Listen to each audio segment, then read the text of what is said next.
আসসালামু আলাইকুম, হাতের কাজের থ্রি পিসের পেজ থেকে স্বাগতম জানাচ্ছি। আজকে কিন্তু অনেক সুন্দর সুন্দর কিছু থ্রি পিস কালেকশন নিয়ে চলে আসলাম। এটা দেখেন অফ হোয়াইট কালারের মধ্যে এত সুন্দর হাতের কাজের ফিনিশিং, পুরোটাই সুই সুতার কাজ করা এবং এই গোলাপ ডিজাইনগুলো কিন্তু আপনাদের সব থেকে পছন্দের ড্রেস। এটা হচ্ছে অফ হোয়াইট কালার আর কাপড় কোয়ালিটি হাতে পেলেই বুঝবেন কতটা সুন্দর কোয়ালিটির কাপড়।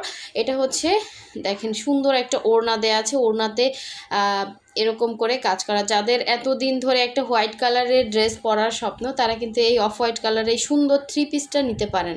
অবশ্যই প্রথম থেকে শেষ পর্যন্ত ভিডিওটা দেখবেন এবং যারা হচ্ছে আমাদের চ্যানেলে নতুন আছেন অবশ্যই চ্যানেলটা সাবস্ক্রাইব করে ভিডিওতে একটা লাইক দিবেন, যাতে নতুন নতুন আপডেটগুলো আপনাদের কাছে চলে আসে। সো এই ড্রেসটার কথা আপনারা হচ্ছে অনেক কাপড়ে নিছেন। এই ড্রেসটা এত সুন্দর, এই ড্রেসটা কালার কম্বিনেশন সব কিছু মিলে এটাও কিন্তু থ্রি পিসে পাচ্ছেন। আর এই গোলাপের মধ্যে হচ্ছে অফ হোয়াইট